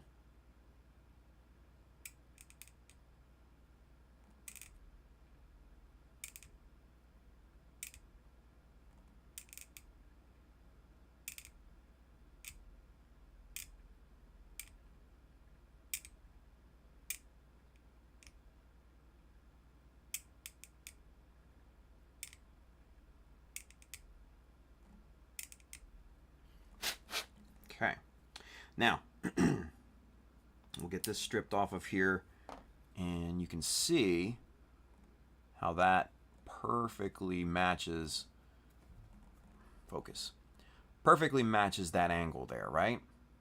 Gives a nice separation. Now, we can still use this, this piece of Dymo. We're going to pop it right onto the other side here, right at the perfect angle, just to match that up. Pop that down, do your fingernail test across this surface here, just to make sure that the tape is matched up perfectly. And I'm gonna do a no-no, or I'm gonna not follow my own guidelines, and I'm going to scribe under the tape here.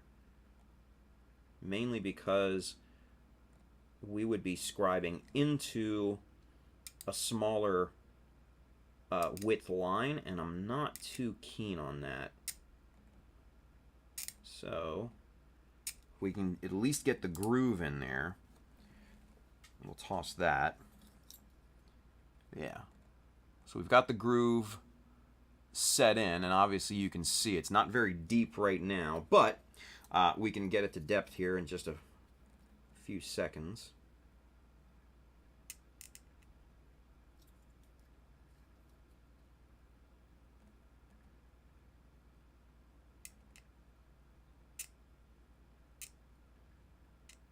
There we go.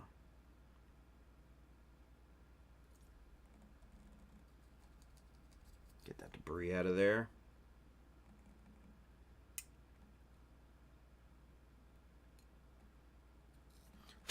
Okay.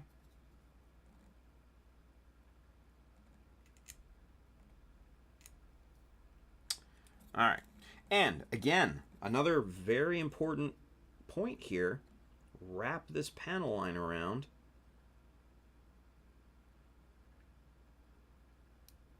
To make it look like these parts are actually separated. And that just really, really, really sells the look.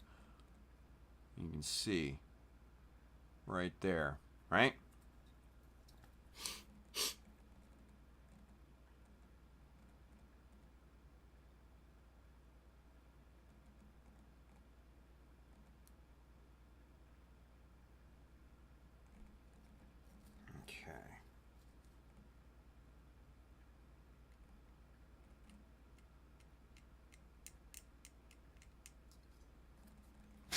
Okay, so I know it's probably hard to see because it's on a weird angle like that, but right there you can kind of see it, that wrap around there, right? So that's looking pretty good. All right, so we'll put our 0.3 millimeter away. Let's check the time. 12:23. We still have a few more minutes. We're gonna go a few minutes longer, yeah. Ben signing off. Good night, Ben. I'll see you later. He says, great stream as always. Thank you, buddy. I appreciate you. But we're going to go just a little bit longer and try and get some stuff done here. Now, now that we've got this big separation line, now we can do, we can scribe in this micro panel here, right? So we used, what, a 2.5 on the baseline, so we're going to bump that up 0.5 millimeters, and we're going to go to 3 millimeters, right? Yep, that's a 3 millimeter. So that's our, half a millimeter is our width of that micro panel, and that's why they call them micro panels, because they're very, very small. So scribe a line all the way across here. And yes, I know I still have to fix the messed up scribe lines from before, and I know I'll have to do that, but not right now.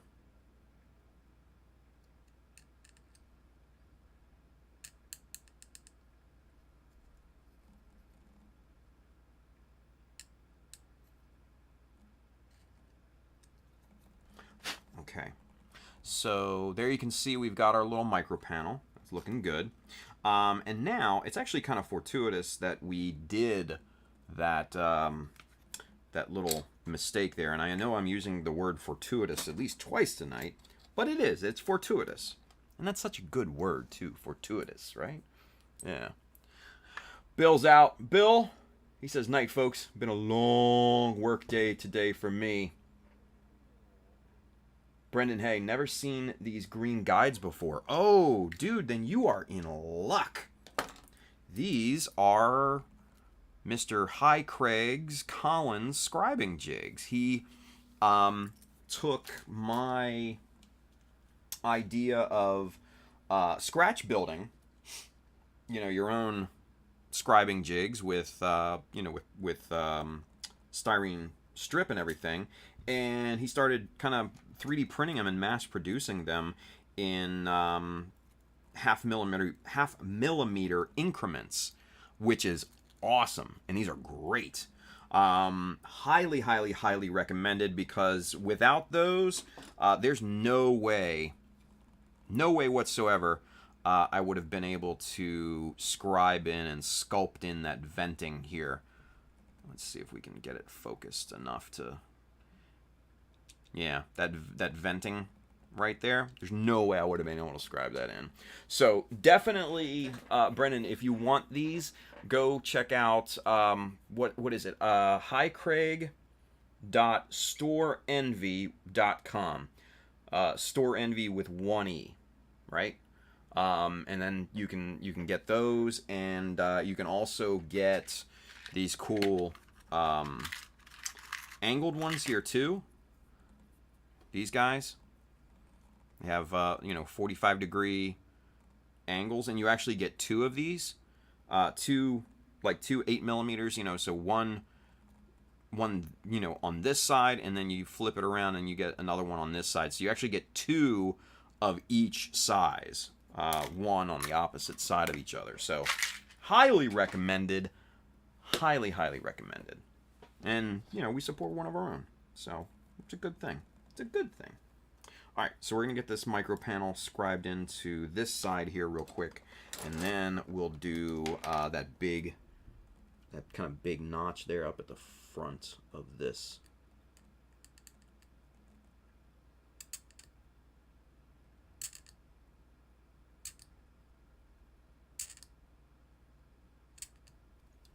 Okay.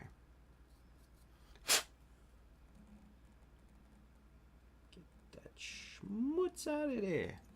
All right, got that. All right, so now we've got a half millimeter plus 0.15 gap here. Actually, plus 0.3 if you consider both of them.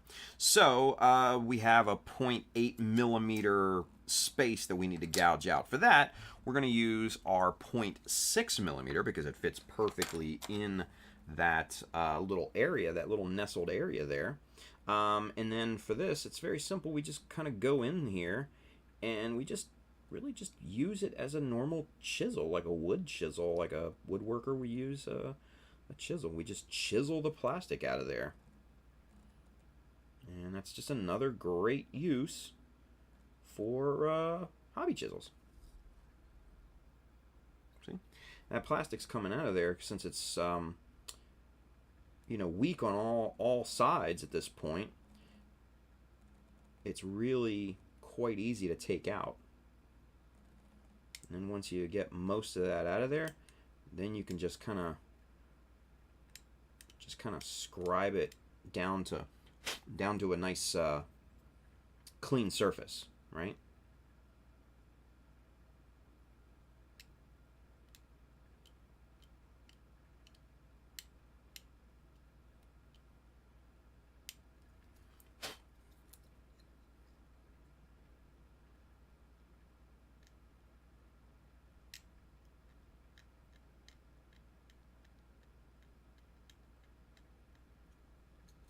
Okay.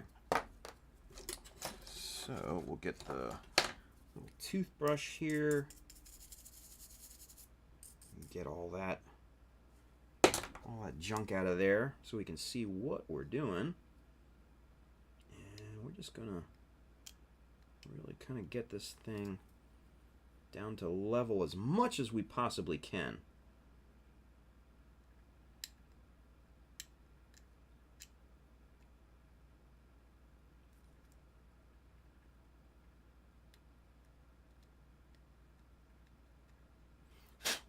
There we go.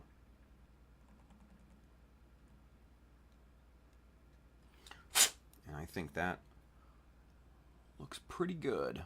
Now, obviously, we're gonna fill in this mistake line right here, so it's not gonna come down and meet in like that weird grid pattern. I'm not a fan of that. But we're going to fill that in, and that's gonna look much better. So now, what we've got to do is we've got to do our little split line in there, and then for that we're going to use 0.3 millimeter.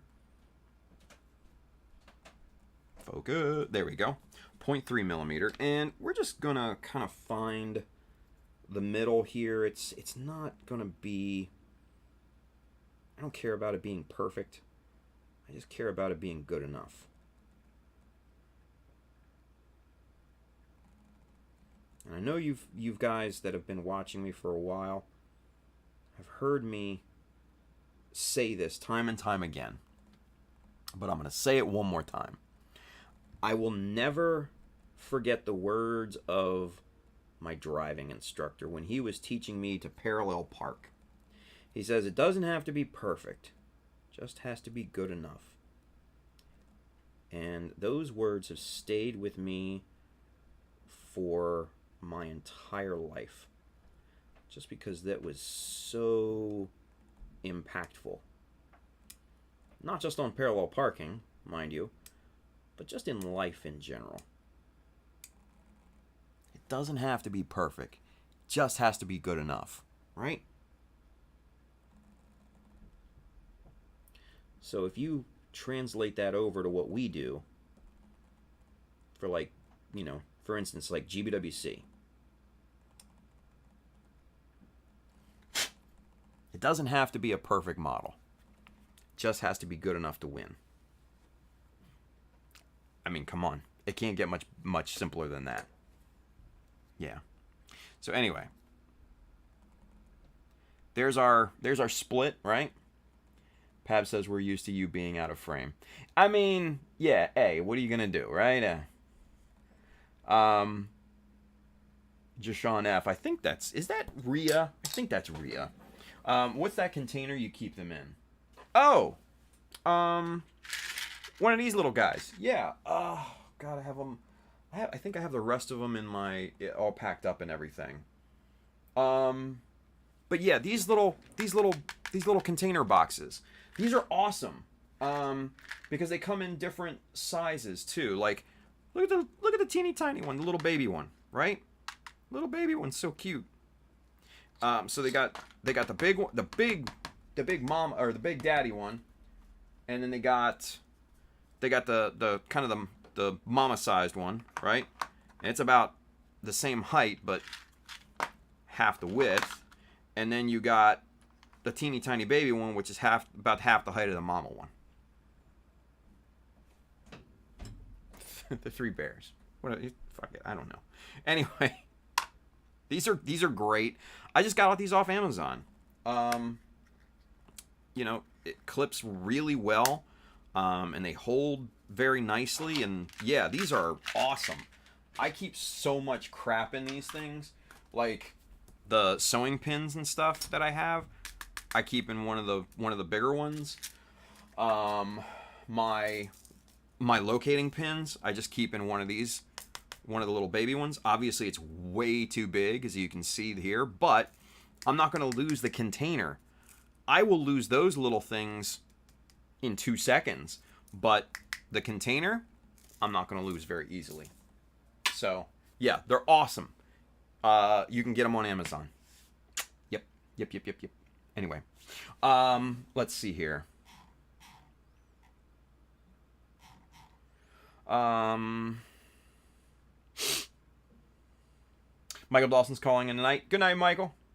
Pab says, we're used to you being out of frame. I know. Shut up. Wilson says, practice makes perfect, but nothing is perfect, so why practice? LOL. Joke. Right? Uh-oh. You guys. We're having a rare appearance. Come on. Yeah. No. Come on. No. Get over here. I don't have makeup on. So what? Come here. No. Come on. You guys are in for a treat. We have a rare amber sighting. Come on. Say hi. Say hi. Hi. You done with your homework and everything? Mm-hmm. All right. So you guys, she had a bunch of homework that she procrastinated on, and she's been working all day on it, and she just got done at 12:30 at night, and now she's going to bed. You all done? All done? Like everything? Yeah. So you're fully prepared for tomorrow? Yep. Good stuff. All right, kid. I love you. Love you too. All right, give me a kiss. Mwah. Good night. Good night. Go to bed. Yep. A rare amber sighting.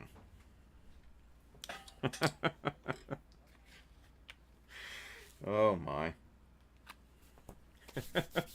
Hey Amber. Yeah. Everybody's saying hi. Yeah. Sushi's down here. Oh, okay, that's fine. Well, one of our cats got down here. Here, bring Oh, yeah, bring her in. We have another rare sighting. This is Sushi.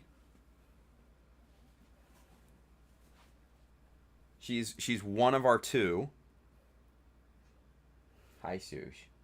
She's very timid, and she doesn't like this. She doesn't like being on camera.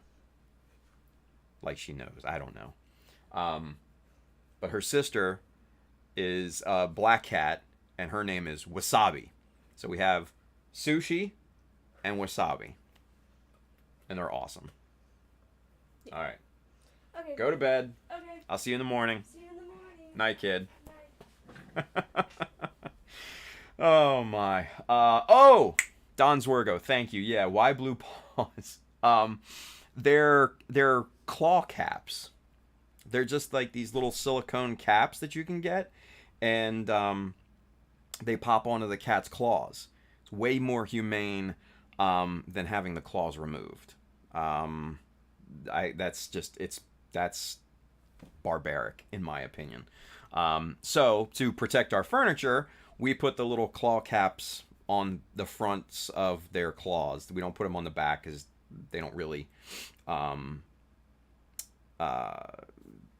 not going to they don't use their back claws to claw at things, but you know, they use their front ones. So we put the claw caps on them, and yeah, it saves our furniture and our carpets and all that good stuff. So yeah, they come in funky colors. So Sushi has blue ones. Wasabi, who again is a black cat, she has black ones on right now, so you can't see them. But we've put pink on Wasabi. We've put orange during Halloween, which was really cool. But yeah, so that's a very, very rare sighting. Very rare. So you guys won't see that one too often. I think that's her first appearance on here. Yeah. Kenneth says, you don't clip them weekly? No. You know, the claw caps wear off over time. And we give them time between the times that we put the claw caps on them. And we have the rope poles and everything, and they go to town on that. So no, we don't clip them or anything like that. So they're completely good. But yeah. So two very, very rare sightings for you folks tonight. Very, very good stuff. Very good stuff. Anyway, hey, there's Gary over there on Twitch. What's going on, Gary? Good to see you, buddy. He says, "Noise."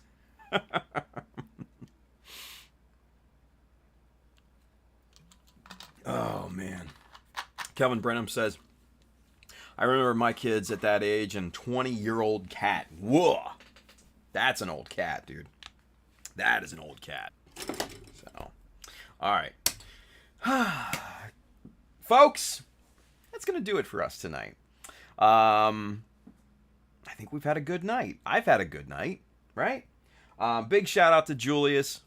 Sarge, again, thank you so much for everything. You're amazing, dude. You really, really are. You're amazing. Yeah, so we had a good night. Went through Julius's package and everything, which was really cool. Can't wait to try that chili. And came up with an awesome kind of group build idea, the Battle Beast idea. If you missed it, rewind this. I'm still geeked over it. But I think it's a great idea. Personally, I may be biased. I don't care. Yeah. So we did that, and we got a little bit of scribing and stuff done, and you saw a wild amber and a very rare sushi. Yeah. Hey, Gary. Yes. Welcome to the Mecha Army, officially. Hey. There we go. Nice. Hey, and Gary, you can do the emojis here. Look, check it out.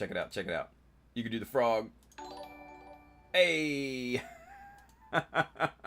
Yeah. You can do the frog. Brandon Hay says Battle Beast, so Gian Altron and the such. No, dude. So Battle Beasts, if you don't remember them back from, if you're not old enough, obviously, if from the 80s, there was the 2-inch little figures and stuff like that blended the anamorphic animals with the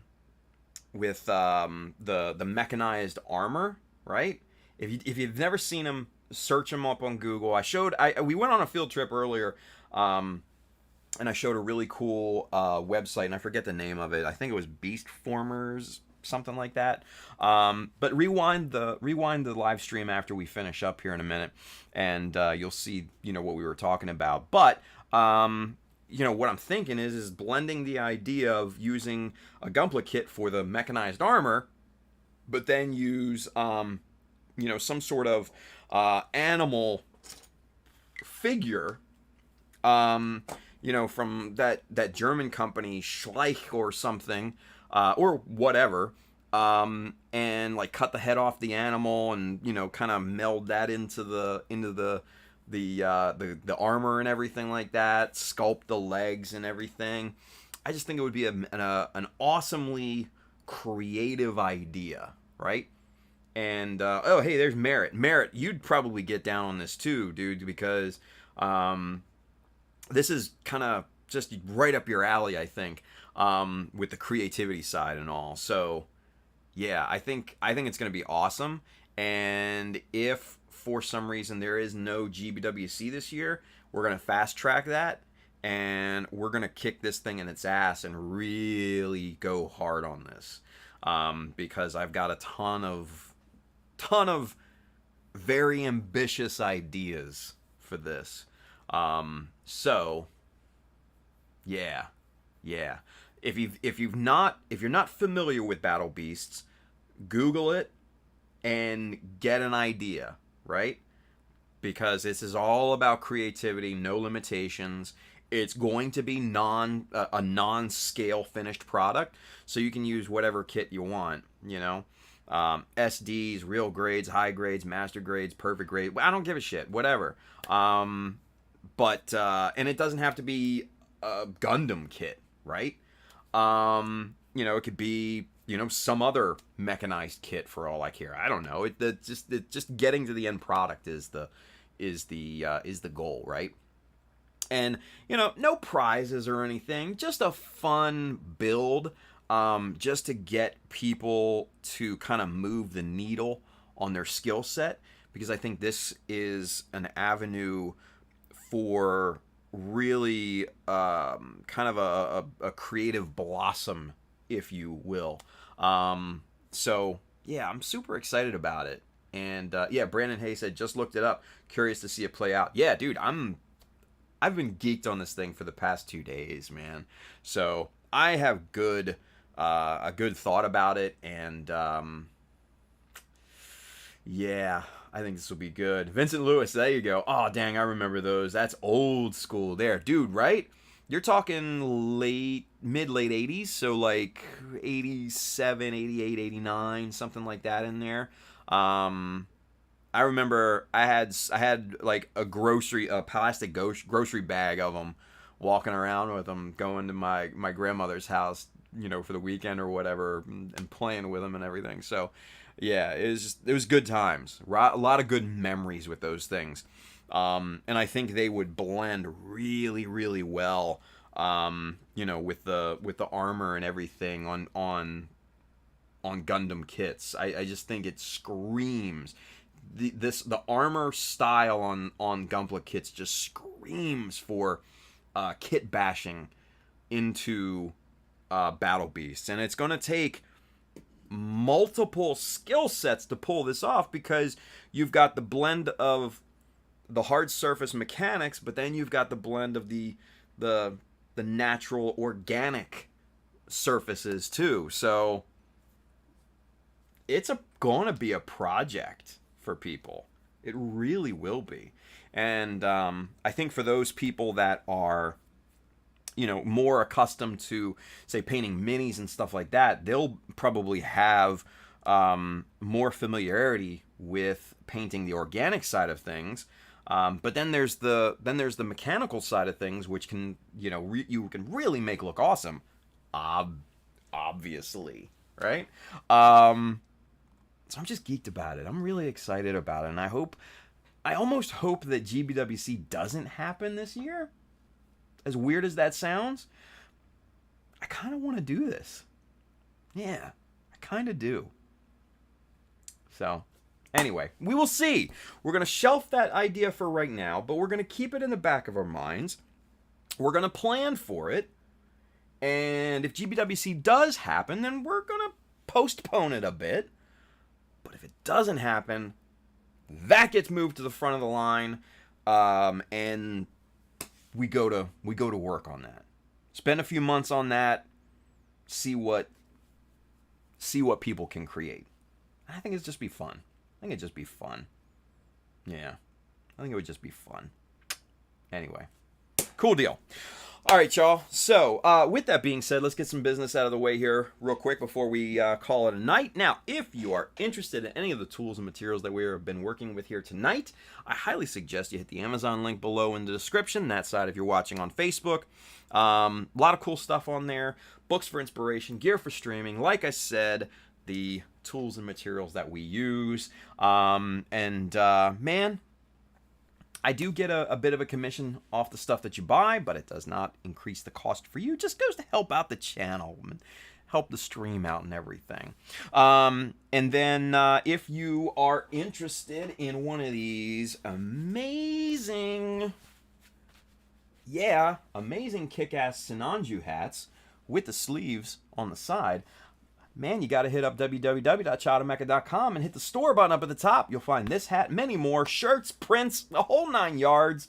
You'll find the new Mecha Decals Insignia Series t-shirts. You'll find the Ace Pilot Series t-shirts in there. You'll find a bunch of other t-shirts in there, so go load up on that. And if you're really, really interested in helping out and support the channel, man, go hit up the Child of Mecha Patreon.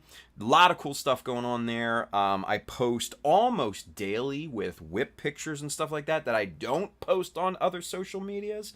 We do monthly giveaways. We do all sorts of fun stuff. We're about to have our first hangout Patreon this coming weekend. So if you're not in that $25 tier, there's still time to get in on that, and I'll send you the invite.